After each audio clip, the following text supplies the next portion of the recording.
Money! Here comes the money. Here we go. Money talk. Here comes the money. Money, money, money. Dollar, dollar. Dollar, dollar. Olá, eu sou a Bárbara Barroso, sou especialista em educação financeira e sejam bem-vindos ao Money Bar, o podcast de finanças pessoais, onde falamos sobre dinheiro de forma descontraída e descomplicada. Antes de mais, quero pedir desculpa pela ausência, mas muita coisa a acontecer, pouco tempo para tudo e apesar de eu ter aqui vários temas já aqui para gravar, é verdade que nas últimas semanas foi difícil gerir aqui um conjunto de projetos e de programas, mas já estou de volta e vou também pedir a quem está a chegar pela primeira vez para subscreverem então o podcast na plataforma onde estão a ouvir ou mesmo no YouTube. Sim, vamos passar a ter também este áudio disponível no YouTube, portanto se está a ouvir no YouTube saiba também que existe este episódio em podcast e assim pode ouvir na plataforma que lhe der mais jeito. Agradecer também as mensagens que tenho recebido pelo vosso feedback e pedir começo já aqui com um pedido que é para deixarem o vosso like para ajudar aqui o algoritmo a levar o conteúdo a mais pessoas. E hoje trago-vos um tema, como podem ver pelo... Já viram certamente, não é? No título, algo que foi mencionado no episódio anterior. Hoje vamos falar do perfil do investidor e, no fundo, porque é que é tão importante. Porquê? Porque quando começamos a falar em investir e aplicar o dinheiro, muitas pessoas tendem a cometer um dos erros clássicos, que é, em vez de fazer o seu próprio TPC, em vez de tentar perceber qual é que é o produto financeiro, quais é que são os riscos associados, não. Vai na dica do amigo, mesmo que o amigo tenha um perfil de riscos, já vamos falar mais em detalhe, completamente diferente do nosso, mesmo que o nosso valor o montante investido nem sequer seja o mesmo, que o horizonte temporal também não seja o mesmo, que os objetivos não sejam o mesmo, mas nós vamos na dica do amigo. Já nem vou falar a quantidade de pessoas que vai na dica do amigo que percebe tanto ou menos que essa pessoa às vezes só disfarça melhor. Mas eu até gosto de dar quando nas formações e nas aulas que dou, falo muito deste exemplo porque foi algo que me marcou e que ilustra bem aqui e serve bem para ilustrar o tema que vamos falar. Então, estávamos ali no final de 2017 e na altura andava tudo doido com as criptomoedas, que para quem não sabe é várias moedas, mas aqui a designação criptomoedas é uma moeda digital, existe mais do que uma, e andava tudo doido, a especular, nem era a investir, não é? Porque isso depois também dá outro podcast, que é a diferença entre investir e especular. Bem, mas há inclusivamente uma máxima no mundo financeiro que diz, quando falam do assunto numa viagem de táxi, é sinal para fugir, não é? Para sair, para correr. E porquê? Porque, inclusivamente, as pessoas, não é? Isto está estudado pela economia comportamental, ok? Que as pessoas tendem a ter aqui um comportamento de manada. E a baixa literacia financeira não é só em Portugal, ok? É transversal. E eu ainda, a semana passada, vim de um evento nos Estados Unidos e fala-se mais de dinheiro. Há outro tipo de problemas. Aliás, eu dei uma entrevista inclusivamente para vários órgãos e plataformas ligadas à área financeira e eu explicava exatamente a diferença entre os portugueses e os norte-americanos. E depois, no final das contas, quando vamos avaliar a literacia financeira, não é assim tão diferente. Há diferenças, efetivamente, mas nas bases os problemas acabam por ser muito semelhantes.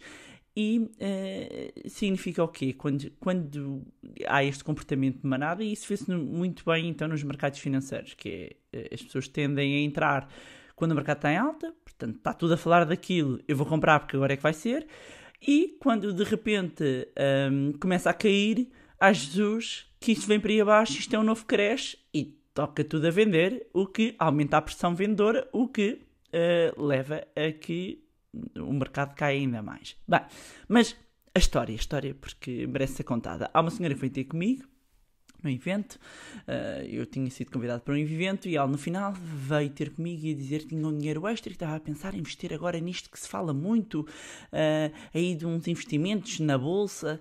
E eu na bolsa... e depois percebi de que é que ela estava a falar. Não era a bolsa, não é? Porque tinha amigos que tinham ganho imenso dinheiro e ela queria aproveitar. E eu perguntei-lhe, então, mas você já alguma vez investiu? E ela disse, eu tenho poupanças no banco, não é? E eu disse, não é isso. Já alguma vez fiz uma aplicação financeira ou mesmo comprou ações? E ela diz-me rapidamente, não, ações não, isso é muito arriscado. E eu, ok... Portanto, você nunca investiu numa ação, que é uma parte de uma empresa em que você até pode acompanhar o negócio, perceber o racional. Aliás, eu lembro-me, peguei na altura num copo e para ilustrar disse, portanto, vamos imaginar, nunca investiu numa ação de alguém que vende um copo, em que nós percebemos o racional, os custos, como é que se vê, as vendas. Nunca investiu em ações porque é arriscado, mas quer colocar o seu dinheiro em criptomoedas. E ela disse, em quê? E disse, ok, yes, and we have a problem, ok? Alguém que está com muita vontade, está com ganância, não é? Isto é ganância, de pôr todas as fichas num instrumento que ela nem sequer percebe. E atenção, disclaimer, 2 disclaimers. Eu não estou a dizer para fujam das criptomoedas. Aqui este exemplo eu dei, e podia dar exemplo das criptomoedas como de ações, como de CFDs, como até de warrants. Houve uma altura na minha vida que eu andei muito metida nisso dos warrants, adorava aquilo. Agora não. O que é que são warrants? É um produto financeiro complexo, que eu um dia dedicarei um podcast mais lá à frente, quando vocês já estiverem aqui, a base toda que me parece necessária, inclusivamente esta do perfil de risco. Ou seja, eu vejo muitas vezes isto acontecer, e eu estou a falar claramente de um caso extremo. O outro disclaimer em atalho foi, eu já tive, não tenho neste momento, mas eu já tive investimento em criptomoedas. Ainda vou-vos dizer, e fiz imenso dinheiro. O que é que acontece? Ou seja, nem foi imenso dinheiro, mas vendi bem quando saí. Era dinheiro que eu podia perder na totalidade. Não havia problema. Foi um dinheiro que foi destinado exatamente para eu testar quando começou, bem antes desse máximo. Quando se começou a falar um bocadinho no mercado, e eu, para perceber, e é uma coisa que eu faço, é testar alguns investimentos para perceber como é que eles funcionam. Portanto, 2 disclaimers feitos. O que eu estou aqui a falar, sobretudo, é de pessoas que seguem outras pessoas pela proximidade. Às vezes nem sequer percebem que a pessoa também não faz assim, digamos, nem é um investimento, não tem uma dedicação ao estudo, ou não tem um saber assim tão aprofundado, não é?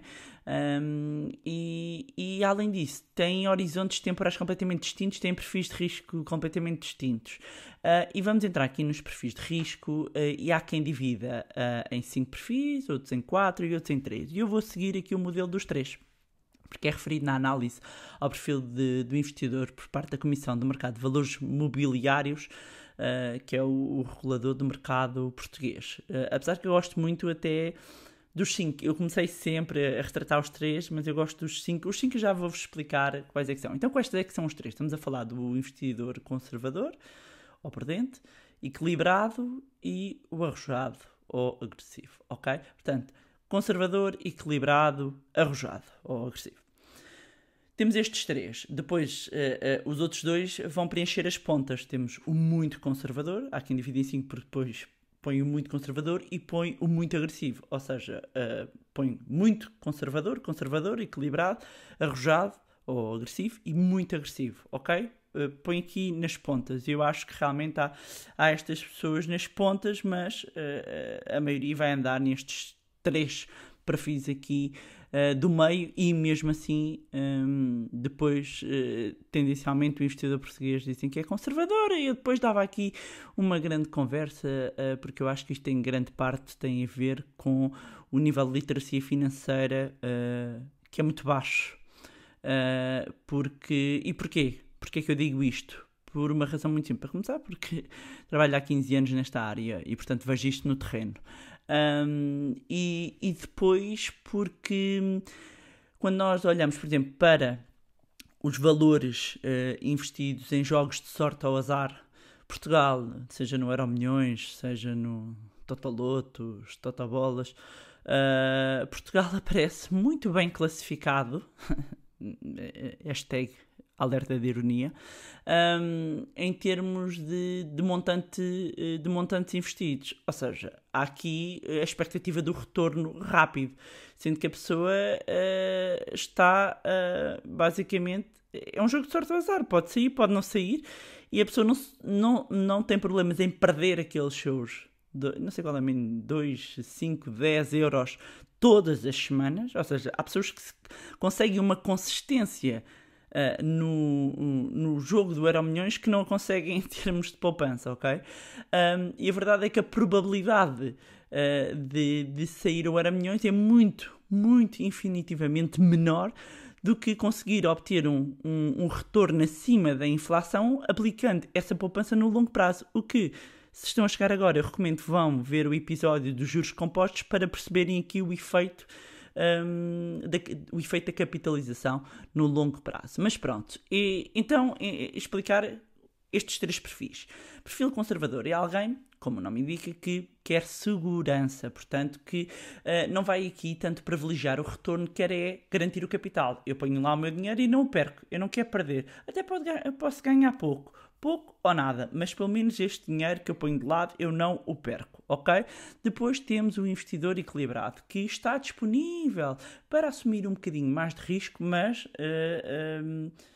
não quer perder também o seu capital, ok? Portanto, está no meio, quer um bocadinho mais, mas tende a estar no meio, mas para o conservador, normalmente a leitura que se faz um bocadinho nos mercados, e mesmo quando era jornalista da área financeira, a leitura é sempre um equilibrado para baixo, ou seja, de repente ele não racha a carteira metade em ações, metade em obrigações, se calhar faz ali uma divisão entre outros ativos, já vamos falar, mas depois temos o agressivo, e aí o agressivo, o foco não é a segurança, não é não perder o capital, é o retorno, ok? Aqui o foco está todo em conseguir obter o maior retorno possível. Portanto, nós, para sabermos qual é que é o nosso perfil de risco, porque depois existem produtos para cada perfil de risco, nós temos que fazer uma avaliação. E as entidades emitentes devem fazer uma avaliação quando o investidor não é profissional, portanto, cidadão comum. E a verdade é que hoje em dia nós tendo acesso, nomeadamente a corretores, das pessoas podendo respondem ali a umas perguntinhas, mas podem investir diretamente. Acho que muitas vezes as próprias pessoas não têm muita noção. Não têm porque não se fala disto também, ok? Portanto, mas a avaliação que é feita é com base num conjunto de informações, como por exemplo a idade, porque há um princípio inclusivamente que diz que é assim muito fácil, que é em termos de diversificação da carteira de investimento entre ações e obrigações, ok? Obrigações é quando nós emprestamos dinheiro a uma entidade, seja uma empresa, ok? Seja o próprio Estado. No caso, por exemplo, é a dívida. No caso, por exemplo, de Portugal, os certificados de aforro é um tipo de dívida, ok? Como os certificados do Tesouro Poupança Mais.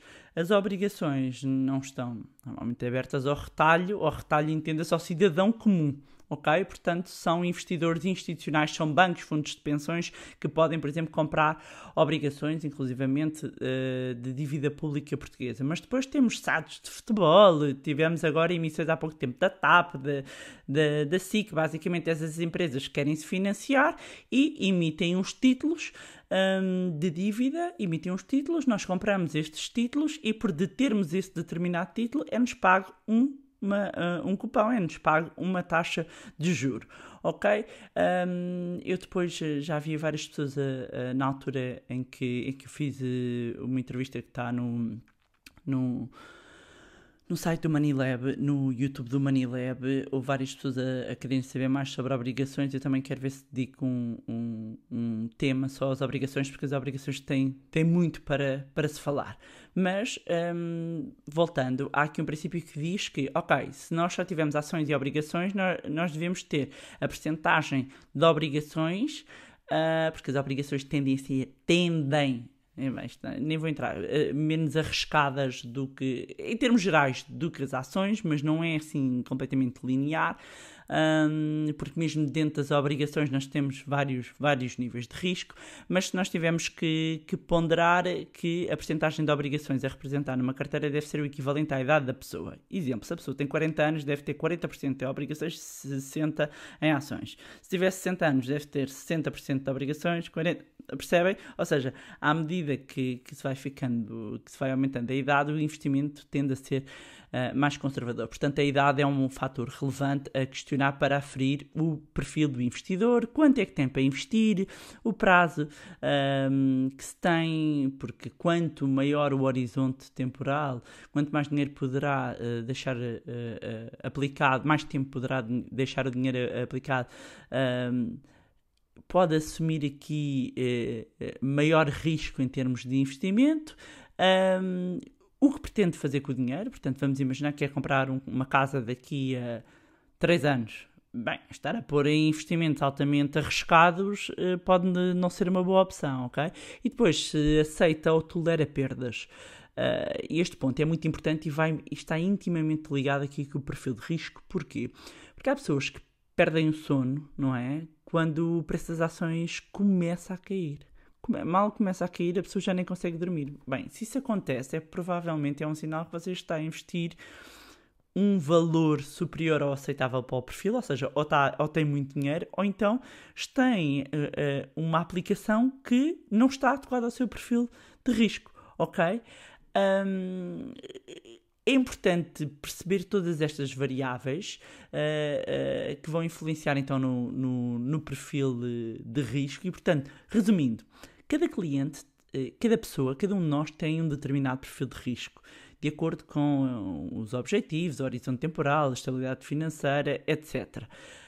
E para perceberem aqui melhor, vamos imaginar, se tivéssemos resumir assim umas carteiras, eu já falei aqui um bocadinho, vamos imaginar um perfil conservador, a pessoa, todo o dinheiro estar aplicado em produtos de capital garantido, ok? Vai privilegiar a liquidez, a segurança. A liquidez é rápido acesso a dinheiro, ou a transformar o produto rapidamente em dinheiro. Por exemplo, a casa é um imóvel, não é um ativo líquido, ou seja, eu não consigo transformar em dias em cash, ok? Mas as ações, por exemplo, mas no entanto as ações podem no dia seguinte estar em queda e, portanto, face ao meu valor de compra estou a perder. Ora, o meu perfil conservador, se eu não quero perder o capital inicial, as ações para o perfil conservador e muito conservador, a não ser, pois são as tais variáveis, a não ser que eu tenha muito tempo para o meu investimento, ok? Mas um perfil conservador vai privilegiar, sobretudo, a garantia de capital. Depois o perfil moderado pode fazer aqui já uma divisão entre depósitos, ações, obrigações, e enquanto o perfil agressivo vai, sobretudo, concentrar a maioria do seu investimento, da sua carteira de investimento, seja em ações, seja em outros produtos. Ou seja, quando nós estamos aqui a falar desta divisão, desta diversificação da carteira, conhecida como alocação de ativos, é importante percebermos uma outra máxima dos mercados financeiros, que é não pôr os ovos todos no mesmo cesto. Ou seja, que não devemos apostar todo o nosso dinheiro no mesmo investimento, no mesmo produto, e devemos fazer uma diversificação. Porquê? Porque esta diversificação permite diluir o risco, ou um verbo que se gosta muito no mundo de investimento, que é mitigar o risco, ok? É importante, por isso, que vocês compreendam, acima de tudo, e este era um ponto importante, e pode não ser o podcast mais sexy, mas este assunto é mesmo relevante. Antes de avançarmos para outros passos, perceberem o perfil, e depois vou-vos deixar onde. Agora estou aqui a pensar no podcast, senão vocês podem passar no site do Money Lab. Quem está a ouvir no YouTube, eu deixo o link para uma brincadeira dos perfis. Digamos um quiz, não para estes 3 perfis, mas para outros perfis vão achar engraçado, mas que é tentar explicar aqui esta parte dos mercados financeiros de uma maneira mais simples, e depois ponham um hashtag a dizerem nos comentários qual é que é o vosso perfil, de acordo com esse quiz, ok? Eu não vou dizer nada, vai ficar assim mesmo em suspense, tem mesmo que ir lá fazer. E pronto, era isto que eu vos tinha para trazer em mais um episódio do Money Bar. Não se esqueçam de subscrever, de deixar o vosso feedback, seja aqui onde estão a ouvir, sejam nas minhas redes sociais, nomeadamente no meu Instagram, para quem ainda não segue, Bárbara__Barroso. O Bárbara Barroso também é meu. Mas sigam-me, deixem os comentários, enviem mensagem. Encontramos então no próximo Money Bar. Money! Here comes the money. Here we go. Money talk.